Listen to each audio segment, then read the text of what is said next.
السلام علیکم ورحمۃ اللہ وبرکاتہ۔ الحمد للہ وحدہ والصلاة والسلام علی من لا نبی بعدہ،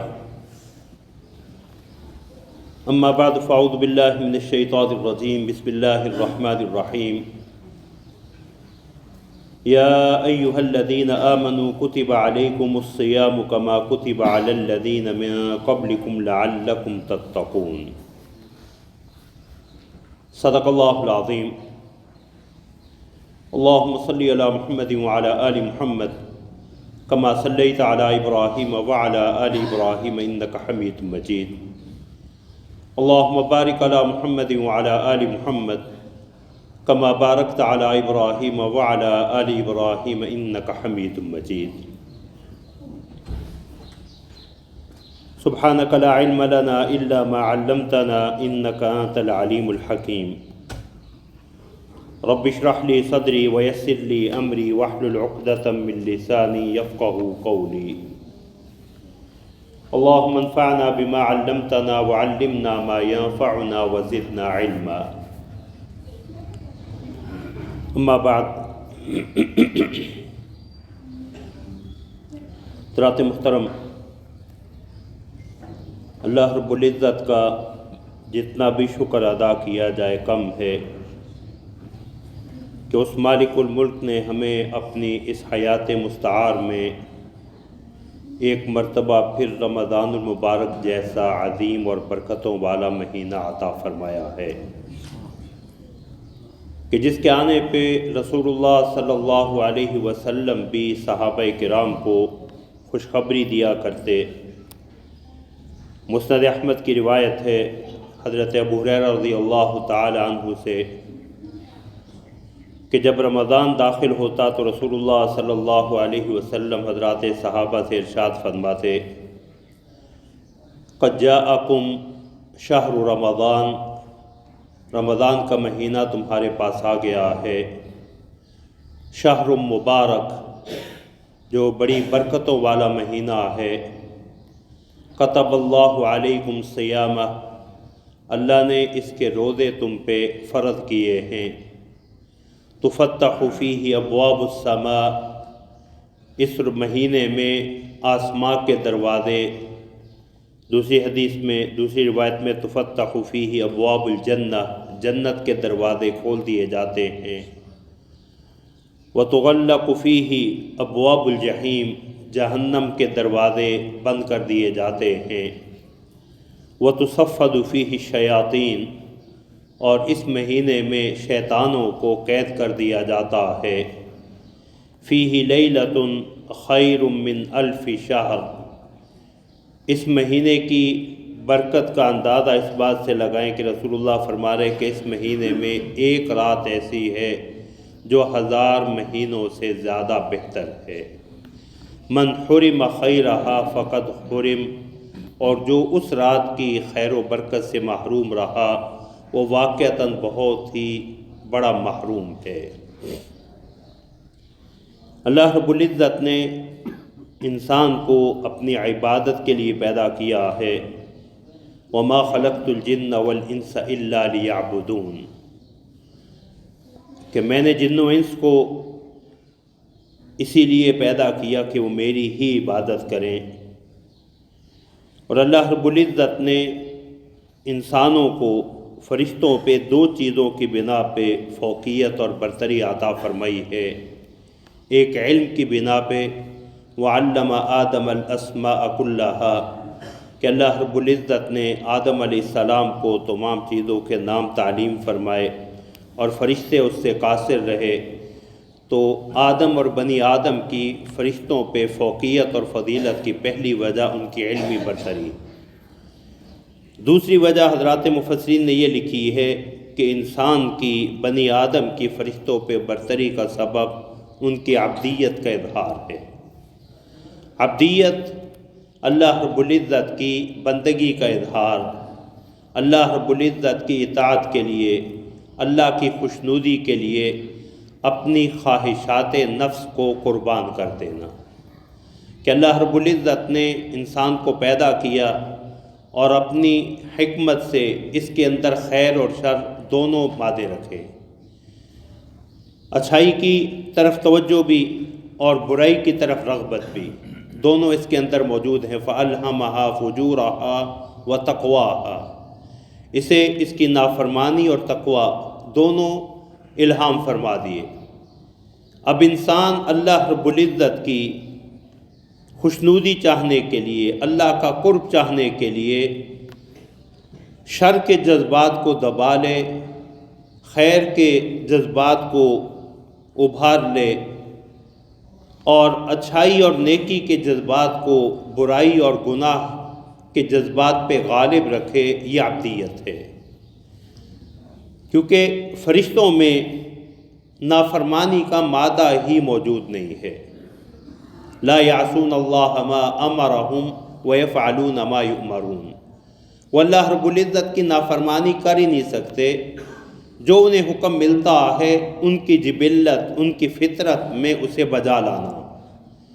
انسان کو اللہ رب العزت نے خیر اور شر، نیکی اور برائی دونوں جذبات اس کے اندر رکھے ہیں۔ انسان کا برائی کے جذبات کو دبانا اور نیکی کے جذبات کو ابھارنا، یہ اللہ رب العزت کی عبادت اور عبدیت کا اظہار ہے۔ اللہ رب العزت نے اسی عبدیت کے اظہار کے لیے مختلف امور بندوں پہ فرض کیے ہیں، جن میں ایک امر جو ہے یہ روزے کا عمل ہے، صیام ہے، کہ روزے میں انسان اپنی خواہشات کو اللہ رب العزت کی رضا کے لیے قربان کرتا۔ خواہشات یعنی اپنی بنیادی ضروریات کو، کھانا پینا اور مرد اور عورت کا، میاں بیوی کا باہمی ملاپ انسان کی بنیادی ضرورتوں میں سے۔ تو انسان اللہ کی رضا کے لیے صبح سے لے کے شام تک اپنے نفس کے ان تقاضوں کو، خواہشات کو جو دبائے رکھتا ہے، اس کا نام روزہ ہے۔ اور روزے کو اللہ رب العزت نے بہت سی خاصیتیں اور نسبتیں عطا فرمائی ہیں۔ پہلی خاصیت جو سورہ بقرہ کی اس آیت کریمہ میں اللہ رب العزت نے بیان فرمائی، یا ایھا الذین آمنوا کتب علیکم الصیام کما کتب علی الذین من قبلکم لعلکم تتقون، اے ایمان والو، تم پہ روزہ فرض کیا گیا جس طرح تم سے پہلے لوگوں پہ فرض کیا گیا۔ تو حضرات مفسرین نے لکھا ہے کہ آدم علیہ السلام سے لے کے رسول اللہ صلی اللہ علیہ وسلم کی بعثت تک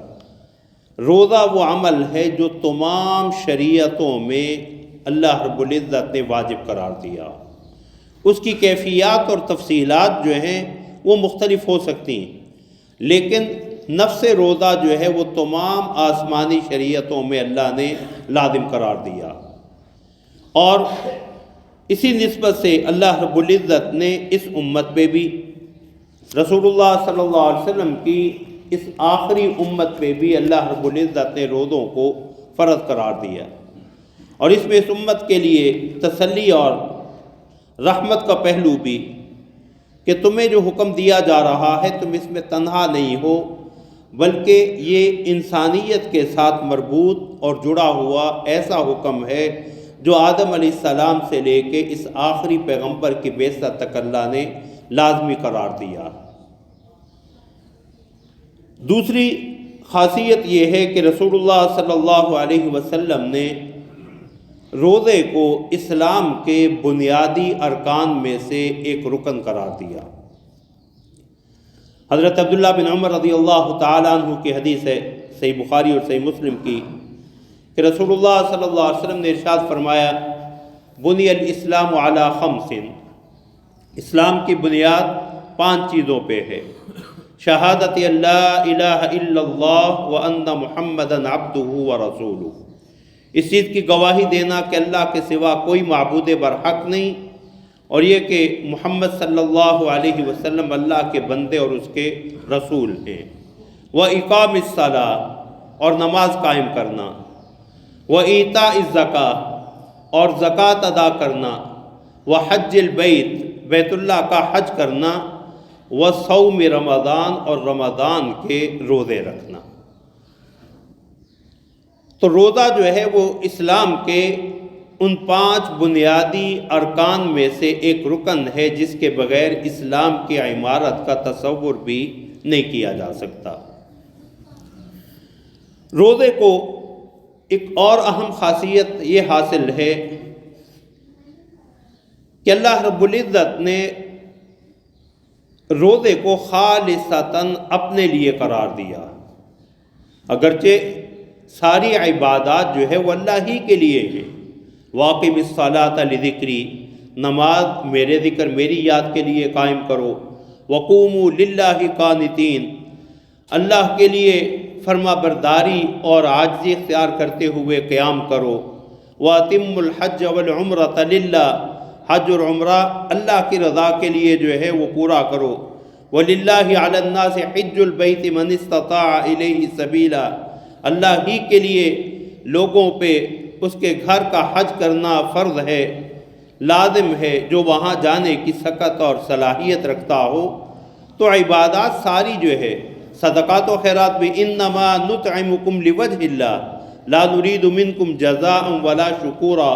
ہم تمہیں صرف اللہ کی رضا کے لیے کھلا رہے ہیں، ہم تم سے کسی بدلے اور شکریہ کے طلبگار نہیں ہیں۔ لیکن رسول اللہ صلی اللہ علیہ وسلم نے فرمایا کہ روزے کے بارے میں اللہ رب العزت بطور خاص ارشاد فرماتے ہیں کہ روزہ میرے لیے۔ صحیح بخاری اور صحیح مسلم ہی کی حدیث ہے حضرت ابو ہریرہ رضی اللہ تعالیٰ عنہ کی کہ رسول اللہ صلی اللہ علیہ وسلم نے فرمایا کہ انسان کے ہر عمل کا اجر و ثواب اللہ رب العزت بڑھاتے ہیں کم از کم 10 گنا سے لے کے 700 گنا تک، الا الصیام سوائے روزے کے۔ فَإِنَّهُ لِي قال اللہ تعالی فَإِنَّهُ لِي وَأَنَا أَجْزِي بِهِ کہ اللہ فرماتے ہیں روزہ خاص میرے لیے ہے اور میں ہی اس کا بدلہ دوں گا۔ یعنی باقی عبادات کا ثواب اللہ رب العزت فرشتوں کو لکھنے کی اجازت دیتے ہیں کہ اس کا ثواب اللہ نے ان کے لیے مقرر فرما دیا، لیکن روزے میں یہ خاصیت ہے کہ اس کے ثواب کی تحدید اور تعیین اللہ نے فرشتوں کو بھی عطا نہیں کی، بلکہ اسے اپنی ذات کے لیے مخصوص رکھا کہ روزہ خاص میرے لیے ہے، لہذا اس کا اجر و ثواب بھی میں خود ہی عطا کروں گا۔ اب حضرات محدثین نے، حافظ ابن حجر رحمۃ اللہ علیہ نے، امام ابن رجب حنبلی رحمۃ اللہ علیہ نے لکھا ہے کہ اللہ کے پیغمبر نے اللہ کی طرف نسبت کر کے یہ جو ارشاد فرمایا کہ روزہ میرے لیے جبکہ سارے عمل ہی اللہ کے لیے ہیں، فرمایا اس میں اس چیز کی طرف اشارہ ہے کہ روزے میں انسان اپنی خواہشات اور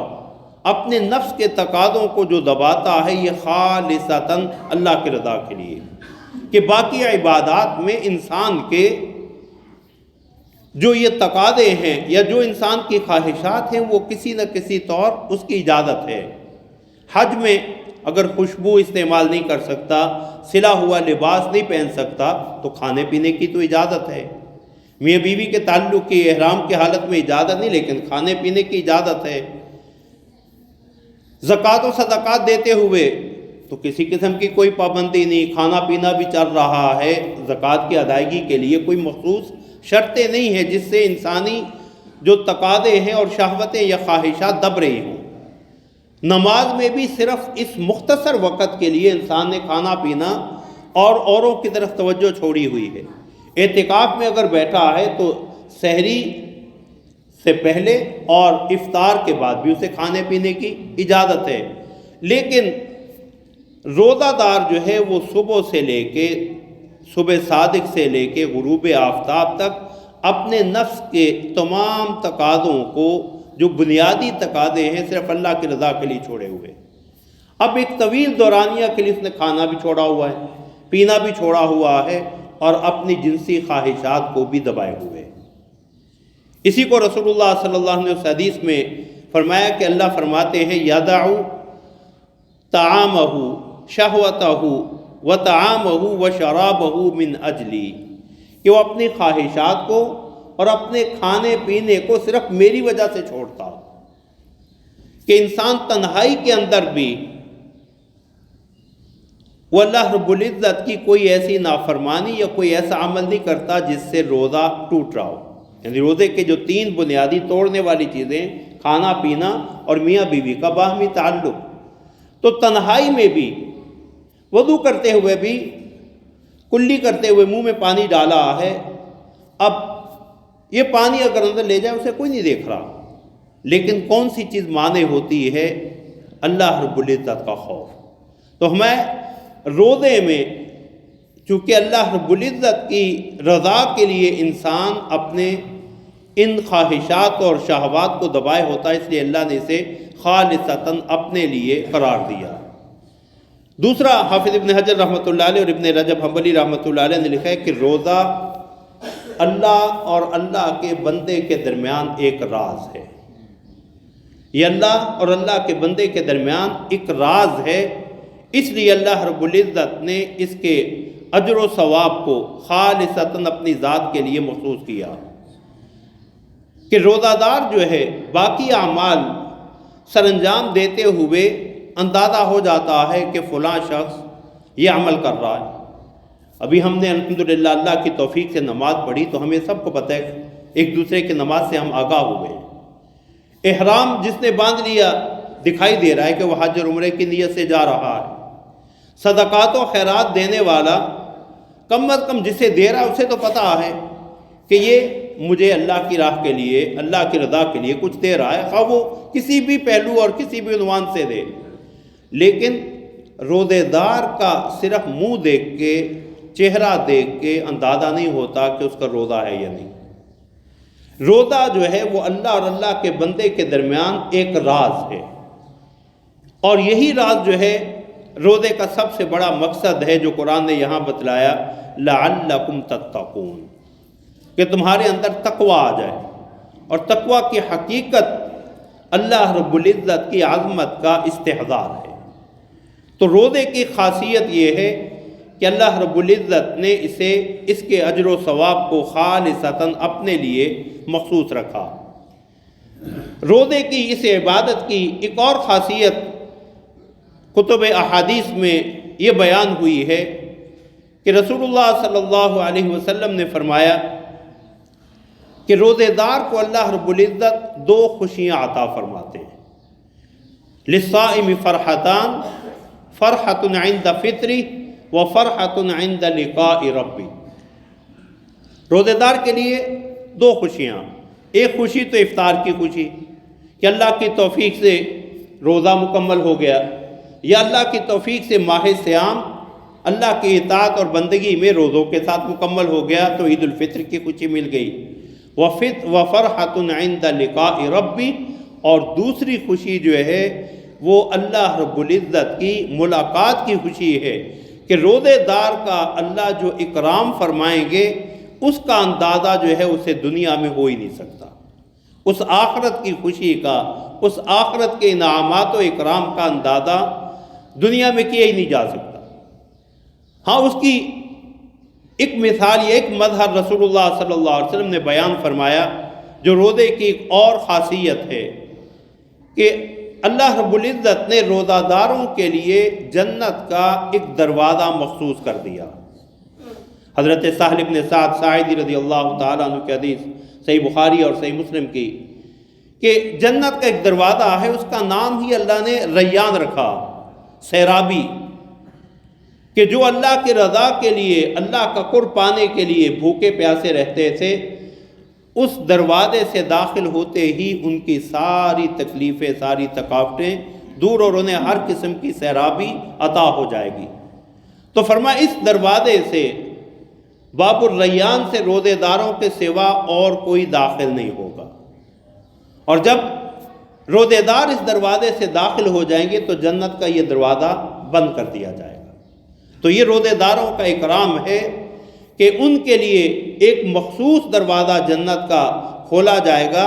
اور روزے داروں کے اس دروازے سے جنت میں جانے کے بعد وہ دروازہ بند کر دیا جائے گا۔ روزے کی ایک اور خاصیت جو رسول اللہ صلی اللہ علیہ وسلم نے بیان فرمائی کہ لخلوف فم الصائم اطیب عند اللہ من ریح المسک۔ حضرت ابو ہریرہ رضی اللہ تعالیٰ عنہ کی حدیث صحیح بخاری اور صحیح مسلم کی، فرمایا کہ روزے دار کے منہ سے اٹھنے والی بو، معدہ خالی ہونے کی وجہ سے جو بو پیدا ہو رہی ہے اس کے منہ میں، فرمایا اطیب عند اللہ من ریح المسک یوم القیامہ،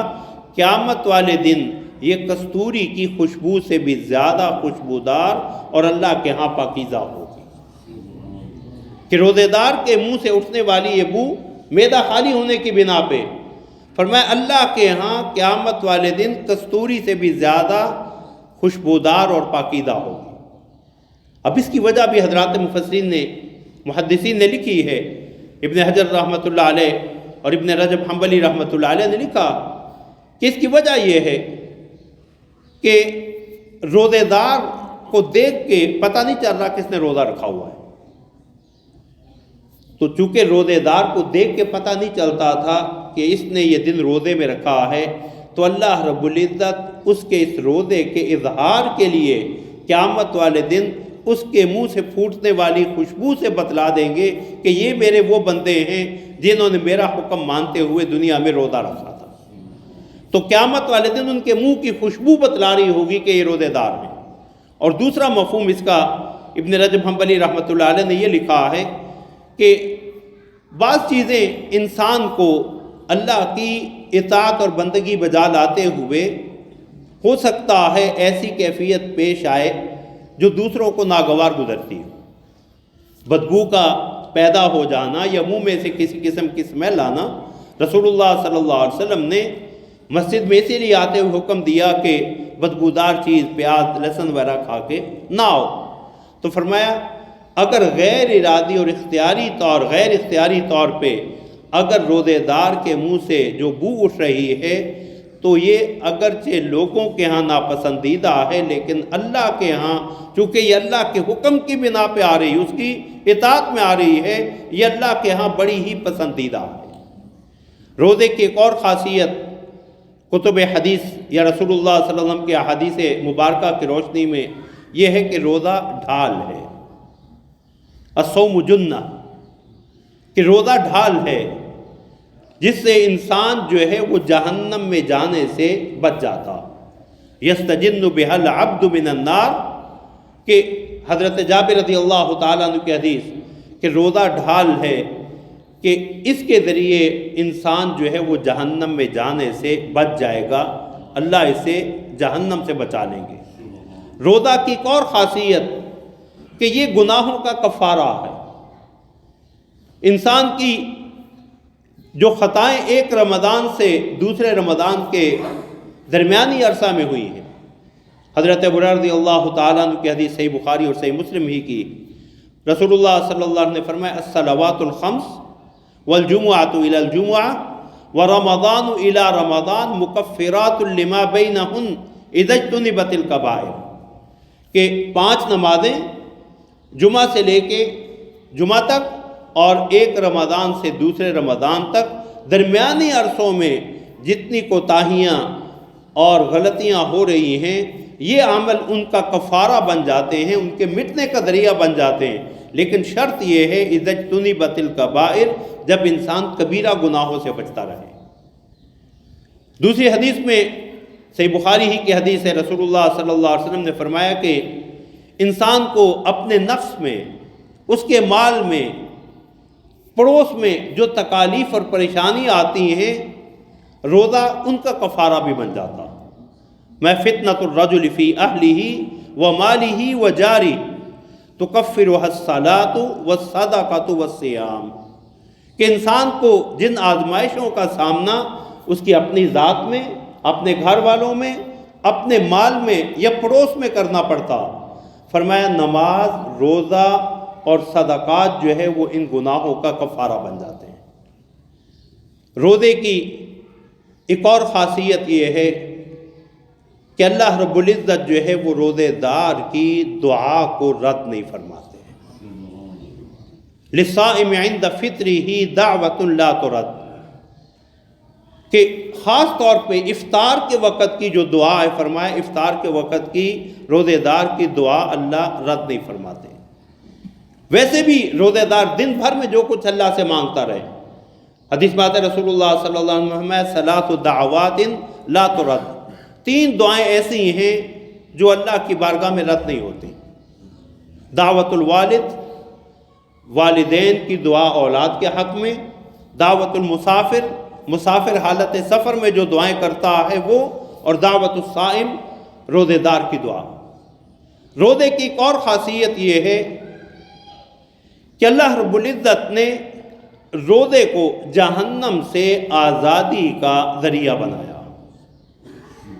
فرمایا وَلِلَّهِ عُتَقَاءُ مِنَ النَّارِ وَذَلِكَ فِي كُلِّ لَيْلَةٍ، کہ روزے کی حالت میں اللہ رب العزت ہر رات لا تعداد بندوں کو جہنم سے آزادی کا پروانہ عطا فرما دیتے ہیں۔ تو یہ ہمیں اللہ رب العزت نے جو اتنی عظمتوں اور خاصیتوں والا مہینہ عطا فرمایا ہے، اس روزے کو، روزے کی اہمیت کو ذہن میں رکھنا ضروری ہے کہ جب یہ روزے کی اہمیت دل میں ہوگی تو ہمارے گھروں میں، ہمارے معاشرے میں روزے کا اور رمضان کا ماحول پیدا ہوگا۔ اور جب تک رمضان کا وہ ماحول ہمارے گھروں میں پیدا نہیں ہوتا، کہ اگر رمضان اور غیر رمضان میں ہمارے گھروں میں کوئی فرق نہیں ہے، ہمارے گھروں میں اگر اسی طرح کھانے کے ایام میں گھر کے کچھ افراد جو ہے وہ کھانے پینے میں مصروف ہیں، تو روزے کی حقیقی برکات جو ہے ہمیں نصیب نہیں ہو سکتی۔ اور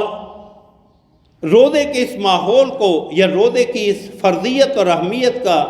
اندازہ اس بات سے لگائیں کہ رسول اللہ صلی اللہ علیہ وسلم نے فرمایا، سنن اربعہ کی، سنن ابی داؤد، سنن ترمذی، سنن نسائی اور سنن ابن ماجہ کی حدیث ہے، امام بخاری رحمۃ اللہ علیہ نے بھی اسے تعلیقاً یعنی بغیر سند کے ذکر کیا حضرت ابو ہریرہ رضی اللہ تعالیٰ عنہ سے کہ رسول اللہ صلی اللہ علیہ وسلم نے فرمایا، جو شخص رمضان کا ایک روزہ بغیر کسی عذر شرعی کے، دوسری حدیث میں اس کی وضاحت بھی آ گئی، سفر پہ نہیں تھا یا کوئی بیماری لاحق نہیں تھی، بغیر عذر شرعی کے رمضان کا ایک روزہ چھوڑ دیتا ہے، فرمایا ساری زندگی روزے رکھتا رہے، رمضان کے اس ایک فرض روزے کے اجر و ثواب کو نہیں پا سکتا۔ تو اس روزے کی اہمیت کو ذہن میں رکھیں۔ صحیح بخاری کی ایک اور حدیث رسول اللہ صلی اللہ علیہ وسلم نے فرمایا حضرت ابو ہریرہ رضی اللہ تعالیٰ عنہ کی کہ جو شخص اللہ کے راستے میں فی سبیل اللہ، من صام یوما فی سبیل اللہ، اللہ کے راستے میں ایک دن کا روزہ رکھ لیتا ہے، نفلی روزہ، یہ نفلی روزے کا ثواب یہ ہے کہ فی سبیل اللہ کے 2 مفہوم امام نووی رحمۃ اللہ علیہ نے لکھا ہے کہ جہاد کی راہ میں، جہاد کرتے ہوئے رمضان آ گیا تو اس نے روزہ بھی رکھا ہوا ہے، جہاد بھی کر رہا۔ دوسرا فی سبیل اللہ کہ اللہ کی رضا اور اللہ کی خوشنودی چاہتے ہوئے ہمیں ایک نفل روزہ رکھتا ہے، اللہ اسے 70 سال جہنم سے دور کر دیتے ہیں۔ 70 سال کی مسافت ایک نفلی روزے پہ، تو اگر ایک نفلی روزے پہ اتنا اجر و ثواب ہے تو فرض روزے پہ کتنا اجر و ثواب ہوگا۔ تو اس لیے رمضان کے اس عظمت کو، اور پھر رمضان میں یا روزے کا ایک اور بہت بڑا فائدہ یا خاصیت رسول اللہ صلی اللہ علیہ وسلم نے بیان فرمائی، مسند احمد کی صحیح حدیث ہے کہ رسول اللہ صلی اللہ علیہ وسلم نے فرمایا کہ صوم شہر الصبر، صبر کے مہینے کا روزہ، صبر روزے میں ہر قسم کا صبر ہے، صبر کے مہینے کے روزے، اور ثلاثت ایام من کل شہر، ہر مہینے کے 3 روزے رکھ لینا، جسے رسول اللہ کا عام معمول 13، 14، 15 ایام تشریق کا۔ فرمایا یذہبن وحر الصدور، یہ دلوں کے کھوٹ کو، میل کو، چیل کو، دلوں کے کینے کو، دلوں کے خرابی اور فساد کو جو ہے وہ دور کر دیتا۔ تو یہ عظمتوں والا مہینہ اللہ رب العزت نے ہمیں عطا فرمایا ہے، تو روزے کی اہمیت کو ذہن میں رکھیں کہ یہ عبادت کوئی عام عمل نہیں ہے، بلکہ اسے اللہ رب العزت کا خاص قرب پانے کا اور اللہ رب العزت کو منانے کے لیے ہمیں اللہ نے یہ عبادت عطا کی ہے، اور اس میں جو بندگی کا اظہار ہے اس کی مثال اور عبادات میں نہیں ملتی، اس لیے اللہ رب العزت نے اسے خالصتاً اپنے لیے قرار دیا، اور اس کا اجر و ثواب بھی اپنے لیے اللہ نے جو ہے وہ مخصوص کر رکھا ہے۔ اللہ ہمیں روزوں کی قدر کرنے کی توفیق عطا فرمائے۔ اللہ رب العزت ہمیں اپنی توفیق سے صحیح روزے رکھنے کی اور صحیح قیام کی جو ہے وہ توفیق عطا فرمائے۔ وآخر دعوانا ان الحمد للہ رب العالمین۔